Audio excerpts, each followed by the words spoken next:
আসসালামু আলাইকুম। আমরা আজকে পড়ব আমার বাংলা বই পঞ্চম শ্রেণী শব্দার্থ 4 পৃষ্ঠা।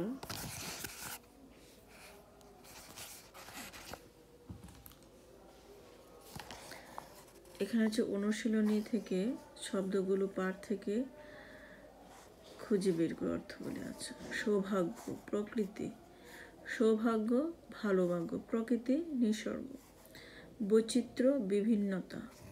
বেলাভূমি, সমুদ্রের তীরে বালুময় স্থান।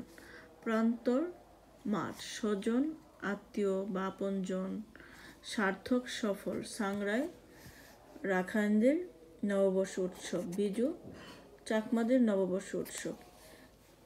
আমরা জানি এগুলো সবগুলো উত্তর এই বাংলা বইয়ের পেছনের অংশে আছে, তারপর আমরা একটা নোট করে নিয়েছি। শব্দার্থ যেমন সৌভাগ্য, ভালো ভাগ্য। প্রকৃতি, নিসর্গ। বৈচিত্র্য, বিভিন্নতা। বেলাভূমি, সমুদ্রের তীরে বালুময় স্থান।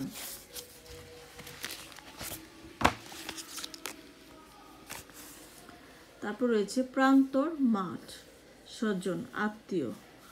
সার্থক, সফল। সাংরাই শব্দ অর্থ রাখাইনদের নববর্ষ উৎসব। বিজু, চাকমাদের নববর্ষ উৎসব।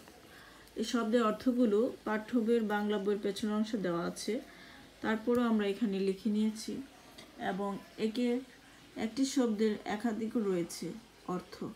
আমরা একাধিক অর্থ লিখিনি, শুধু একটি করে লিখে দিয়েছি। তারপরে রয়েছে এখানে শব্দের অর্থ। তারপরে এখানে রয়েছে শূন্যস্থান। ঘরের ভিতরের শব্দগুলো খালি জায়গায় বসে বাক্য তৈরি করি। প্রকৃতি, আমাদের। এখানে হচ্ছে সৌভাগ্য, বৈচিত্র্য, বেলাভূমি, প্রান্তর, সার্থক। আমাদের সৌভাগ্য, এখানে হবে আমাদের সৌভাগ্য যে আমরা এদেশে জন্মেছি। আমাদের দেশে রয়েছে সুন্দর প্রকৃতি। কোথায় পাহাড়, কোথায় নদী, কোথায় বা সমুদ্রের বেলাভূমি। একই দেশ অথচ কত বৈচিত্র্য। দেশ মানের মানুষ, নদী, আকাশ, প্রান্তর, পাহাড়, সমুদ্র, এইসব। দেশকে ভালোবাসার মধ্য দিয়েই